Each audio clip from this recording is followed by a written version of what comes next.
ನಮ್ಮ ಗ್ಯಾರಂಟಿ ಯೋಜನೆಗಳನ್ನ ಬಿಜೆಪಿ ರಾಜ್ಯಗಳಲ್ಲಿ ಕಾಪಿ ಹೊಡಿಲಿಕ್ಕೆ ಪ್ರಾರಂಭ ಮಾಡಿಬಿಟ್ಟಿದ್ದಾರೆ.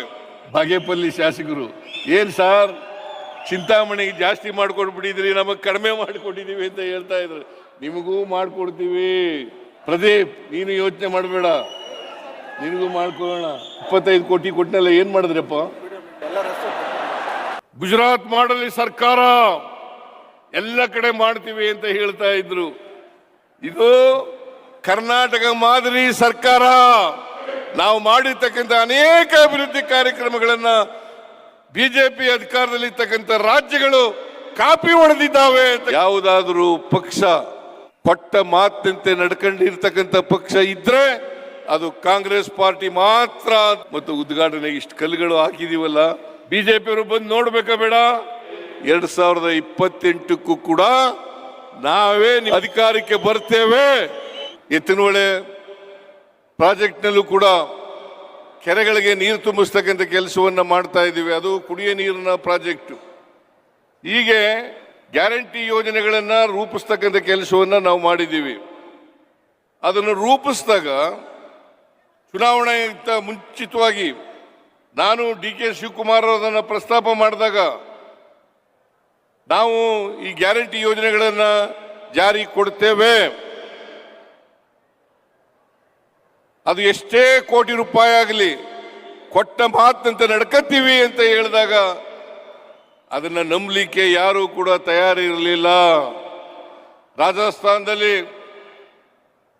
ರಾಜಸ್ಥಾನದಲ್ಲಿ ಈ ದೇಶದ ಪ್ರಧಾನಮಂತ್ರಿ ಪ್ರಸ್ತಾಪ ಮಾಡಿದ್ರು. ಅವರ ಭಾಷಣದಲ್ಲಿ ಹೇಳಿದ್ರು, ಈ ಗ್ಯಾರಂಟಿ ಯೋಜನೆಗಳನ್ನ ಜಾರಿ ಮಾಡಲಿಕ್ಕೆ ಸಾಧ್ಯ ಇಲ್ಲ.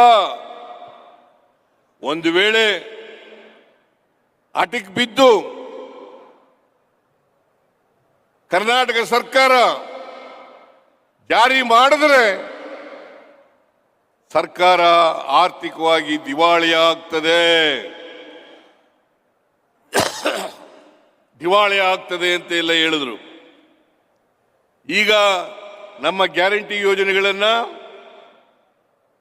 ಎಲ್ಲ ಬಿಜೆಪಿ ರಾಜ್ಯಗಳಲ್ಲಿ ಕಾಪಿ ಹೊಡಿಲಿಕ್ಕೆ ಪ್ರಾರಂಭ ಮಾಡಿದ್ದಾರೆ. ವಿರೋಧ ಪಕ್ಷದವರು ಹೇಳ್ತಾರೆ, ಕರ್ನಾಟಕ ಸರ್ಕಾರದಲ್ಲಿ ದುಡ್ಡಿಲ್ಲ, ಅಭಿವೃದ್ಧಿ ಕೆಲಸಗಳು ನಡೀತಾ ಇಲ್ಲ, ಕರ್ನಾಟಕ ಸರ್ಕಾರ ದಿವಾಳಿಯಾಗಿದೆ ಆರ್ಥಿಕವಾಗಿ ಅಂತಕ್ಕಂಥ ಮಾತುಗಳನ್ನು ಹೇಳ್ತಾರೆ. ಆರ್ಥಿಕವಾಗಿ ದಿವಾಳಿಯಾಗಿದ್ರೆ, ಕರ್ನಾಟಕ ಸರ್ಕಾರದಲ್ಲಿ ದುಡ್ಡೇ ಇಲ್ಲದೆ ಹೋಗಿದ್ರೆ 1,00,000 ಕೋಟಿ ರೂಪಾಯಿಗಳನ್ನು ಖರ್ಚು ಮಾಡಲಿಕ್ಕೆ ಸಾಧ್ಯ ಆಗ್ತಿತ್ತೆ ಅಂತಕ್ಕಂಥ ಮಾತುಗಳನ್ನು ಹೇಳಲಿಕ್ಕೆ ಬಯಸ್ತಾರೆ. ಕೈ ಎತ್ತಿ ನೋಡೋಣ. ನೋಡಿ, ಇವರೆಲ್ಲ ಫ್ರೀಯಾಗಿ ಪ್ರಯಾಣ ಮಾಡ್ತಾ ಇದ್ದಾರೆ. ಯಾವ ರಾಜ್ಯದಲ್ಲಿ ಇದೆ ನೋಡೋಣ, ಹೇಳಿ, ಯಾವ ರಾಜ್ಯದಲ್ಲಿ ಇದೆ? ಕರ್ನಾಟಕದ ಮಾಡೆಲ್ ಹೇಳ್ತಾ ಇದ್ರು. ನರೇಂದ್ರ ಮೋದಿ ಅವರು ಹೇಳ್ತಾ ಇದ್ರು, ಗುಜರಾತ್ ಮಾಡಲಿ ಸರ್ಕಾರ ಎಲ್ಲ ಕಡೆ ಮಾಡ್ತೀವಿ ಅಂತ ಹೇಳ್ತಾ ಇದ್ರು. ಇದು ಕರ್ನಾಟಕ ಮಾದರಿ ಸರ್ಕಾರ. ಇದನ್ನ ನಾವು ಮಾಡಿದ್ದೇವೆ. ನಾವು ಮಾಡಿರ್ತಕ್ಕಂಥ ಅನೇಕ ಅಭಿವೃದ್ಧಿ ಕಾರ್ಯಕ್ರಮಗಳನ್ನ ಬಿಜೆಪಿ ಅಧಿಕಾರದಲ್ಲಿ ಇರ್ತಕ್ಕಂಥ ರಾಜ್ಯಗಳು ಕಾಪಿ ಹೊಡೆದಿದ್ದಾವೆ ಅಂತಕ್ಕಂಥ ಮಾತುಗಳನ್ನು ಹೇಳಲಿಕ್ಕೆ ಬಯಸ್ತಾ ಇದ್ದೇನೆ.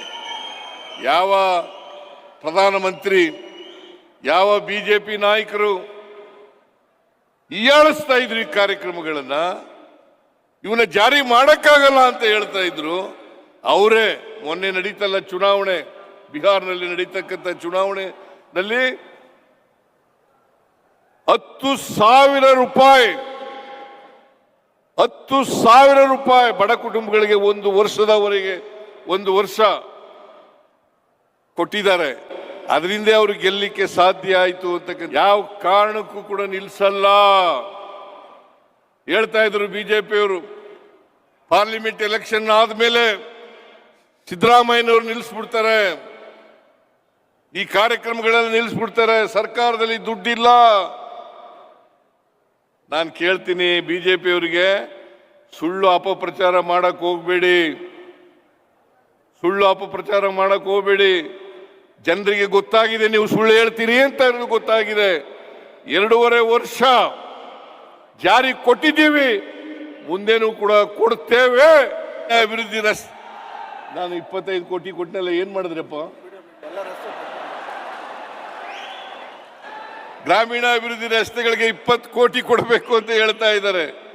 ಮತ್ತು ಉದ್ಘಾಟನೆಗೆ ಇಷ್ಟು ಕಲ್ಲುಗಳು ಹಾಕಿದೀವಲ್ಲ, ಅವ್ರು ಬಂದು ನೋಡ್ಬೇಕಾ ಬೇಡ? ಬಿಜೆಪಿಯವರು ಬಂದು ನೋಡ್ಬೇಕಾ ಬೇಡ? ಸುಧಾಕರ್ ಅವರು ಇದ್ದಾರಲ್ಲ, ಗಲಾಟೆ ಮಾಡಲ್ಲ, ಮೆತ್ತಿಗೆ ಎಲ್ಲ ಕೆಲಸನೂ ಮಾಡಿಸ್ಕೊಬಿಡ್ತಾರೆ. ಹಾಗಾಗಿನೇ ನಮ್ಮ ರೆಡ್ಡಿಗಾರು,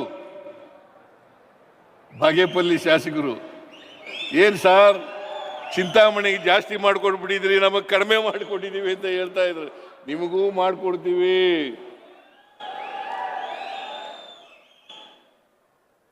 ಪುಟ್ಟಸ್ವಾಮಿಗೌಡ, ನೀನು ಯೋಚನೆ ಮಾಡಬೇಡ, ನಿನಗೂ ಮಾಡ್ಕೊಳ್ಳೋಣ. ಪ್ರದೀಪ್, ನೀನು ಯೋಚನೆ ಮಾಡಬೇಡ, ನಿನಗೂ ಮಾಡ್ಕೊಳ್ಳೋಣ. ಯಾರು ಇನ್ಯಾರಿದ್ದರು? ನಮ್ಮ ಸರ್ಕಾರ ಎಲ್ಲರನ್ನೂ ಒಳಗೊಂಡಂತ, ಅವರು ಹಿಂದೂಗಳಿರಲಿ, ಮುಸಲ್ಮಾನರಿರಲಿ, ಕ್ರಿಶ್ಚಿಯನ್ರಿರಲಿ, ಬೌದ್ಧರಿರಲಿ, ಸಿಖ್ರಿರಲಿ, ಎಲ್ಲರನ್ನೂ ಕೂಡ ಸರ್ವ ಜನಾಂಗದ ಶಾಂತಿಯ ತೋಟವನ್ನ ಮಾಡ್ತಕ್ಕಂಥದ್ದೇ ಈ ಸರ್ಕಾರದ ಉದ್ದೇಶ, ಗುರಿ ಅಂತಕ್ಕಂಥ. ಬಿಜೆಪಿಯವರ ಮಾತುಗಳಿಗೆ ಕಿವಿ ಕೊಡಕ್ಕೆ ಹೋಗಬೇಡಿ.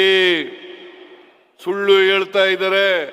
ಅವರು ಅಧಿಕಾರದಲ್ಲಿ ಇದ್ದಾಗ ಒಂದು ಕೆಲಸನೂ ಕೂಡ ಮಾಡಲಿಲ್ಲ, ಅಭಿವೃದ್ಧಿ ಕೆಲಸ ಮಾಡಲಿಲ್ಲ. ಈಗ ಅವ್ರ ಕಾಲದಲ್ಲಿ ರಸ್ತೆಗಳು ಏನಾಗಿದ್ದು, ಆ ರಸ್ತೆಗಳು ಬಿಟ್ರೆ ಮತ್ತೆ ಒಂದು ರಸ್ತೆನೂ ಮಾಡಿಕೊಡ್ಲಿಕ್ಕೆ ಸಾಧ್ಯ ಆಗಲಿಲ್ಲ. ನಮ್ಮ ಸರ್ಕಾರ, ನಾವು ಯಾವುದೇ ಜಾತಿ ಧರ್ಮದ ಮೇಲೆ ವಿಂಗಡಣೆ ಮಾಡಲ್ಲ, ಸಮಾಜವನ್ನು ಒಡೆಯತಕ್ಕಂಥ ಕೆಲಸವನ್ನು ಮಾಡಲ್ಲ. ರಾಹುಲ್ ಗಾಂಧಿಯವರು ಅದಕ್ಕೋಸ್ಕರನೇ ಇಡೀ ದೇಶದಲ್ಲಿ ಪಾದಯಾತ್ರೆಯನ್ನು ಮಾಡಿ ಭಾರತ್ ಜೋಡೋ ಅಂತಕ್ಕಂಥ ಮಾತನ್ನ ಹೇಳಿದ್ರು. ನಾವು ಸಮಾಜವನ್ನು ಬೆಸಿತಕ್ಕಂಥವರೇ ಹೊರತು ಸಮಾಜವನ್ನು ಒಡಿತಕ್ಕಂಥ ಕೆಲಸವನ್ನ ಮಾಡಲ್ಲ. ನಾವೇನು ಮಾತು ಕೊಟ್ಟಿದ್ದೋ ಅದರಂತೆ ನಡ್ಕತ್ತಾ ಇದ್ದೀವಿ. 2.5 ವರ್ಷ ನಡ್ಕೊಂಡಿದ್ದೀವಿ.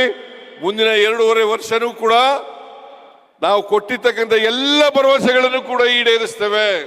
ಯಾವುದಾದ್ರೂ ಪಕ್ಷ ಕೊಟ್ಟ ಮಾತಿನಂತೆ ನಡ್ಕೊಂಡಿರ್ತಕ್ಕಂಥ ಪಕ್ಷ ಇದ್ರೆ ಅದು ಕಾಂಗ್ರೆಸ್ ಪಾರ್ಟಿ ಮಾತ್ರ. ಬಿಜೆಪಿಯವರು ಬಣ್ಣದ ಮಾತುಗಳಿಗೆ ಬಲಿಯಾಗಬೇಡಿ, ಬಣ್ಣದ ಮಾತುಗಳಿಗೆ ಬಲಿಯಾಗಬೇಡಿ. ನಾವು ಏನು ಮಾತು ಕೊಟ್ಟಿದ್ದೀವಿ, ಏನು ಹೇಳಿದ್ದೀವಿ, ಏನು ಭರವಸೆಗಳನ್ನು ಕೊಟ್ಟಿದ್ದೀವಿ ಅದರಂತೆ ನಡೀತೇವೆ. ನನಗೆ ಭರವಸೆ ಇದೆ, ನಂಬಿಕೆ ಇದೆ. 2028ಕ್ಕೂ ಕೂಡ ನಾವೇ ನಿಮ್ಮ ಆಶೀರ್ವಾದದಿಂದ ಅಧಿಕಾರಕ್ಕೆ ಬರ್ತೇವೆ.